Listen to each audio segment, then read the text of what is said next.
ಒಂದು ವ್ಯಕ್ತಿಯ ಇವತ್ತು ಸವಿ ನೆನಪಿಗಾಗಿ ಇವತ್ತು ನಾವು ಕಾರ್ಯಕ್ರಮ ಮಾಡಿಕೊಂಡಿದ್ದೀರಿ. ಅವರ ಈ ಕಾರ್ಯಕ್ರಮಕ್ಕೆ ಆಗಮಿಸಿರುವಂತಹ ಹಿರಿಯ ಅಧಿಕಾರಿಗಳು, IAS ಅಧಿಕಾರಿಗಳು, ತಂಗರಾಜರವರು ಈ ಕಾರ್ಯಕ್ರಮದ ಅಧ್ಯಕ್ಷತೆಯನ್ನು ವಹಿಸಿದ್ದಾರೆ. ಅವರಿಗೆ ನಾನು ಈ ಕಾರ್ಯಕ್ರಮದ ಪರವಾಗಿ ತಮ್ಮೆಲ್ಲ ಪರವಾಗಿ ವೈಯಕ್ತಿಕ ಸ್ವಾಗತವನ್ನು ಬಯಸುತ್ತೇನೆ.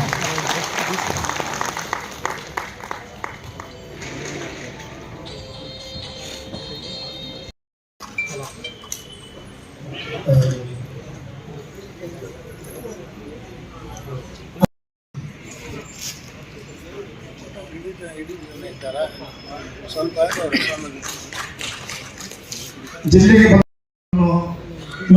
ಯೋಜಿಸಿ ಇವತ್ತು ಜಿಲ್ಲೆಗೆ ಹಲವಾರು ರೀತಿಯ ಎಲ್ಲ ಸಮುದಾಯಕ್ಕೂ ಎಲ್ಲ ವರ್ಗದವರಿಗೂ ಜಾತಿ ಭೇದ ಯಾವುದನ್ನು ಅಳಿಸದೆ ಇವತ್ತು ಜಿಲ್ಲೆಯನ್ನು ಒಂದು ರೀತಿಯಲ್ಲಿ ಬೆಳಕಿನ ಕಡೆಗೆ ಕರೆದುಕೊಂಡು ಹೋಗ್ತಿರುವಂತಹ ಅಧಿಕಾರಿಗಳಲ್ಲಿ ನಮ್ಮ ನಿಮ್ಮೆಲ್ಲ ನೆಚ್ಚಿನ ಜಿಲ್ಲಾಧಿಕಾರಿಗಳಂತ ಶ್ರೀ ರವಿ ಸರ್ ಅವರು ಆಗಮಿಸಿದ್ದಾರೆ. ಅವರಿಗೂ ಸಹ ಸಂದರ್ಭದಲ್ಲಿ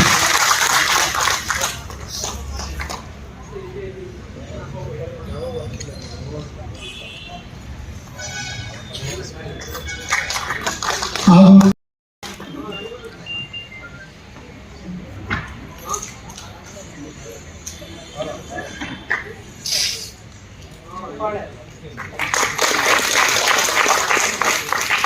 ಸಂಘಟನೆಗಳಲ್ಲಿ ಒಂದು ಹೊಸ ಆಯಾಮವನ್ನು ಸೃಷ್ಟಿಸಿ ತಾನು ಹುಟ್ಟಿದ ಬಡತನದಲ್ಲಾದರೂ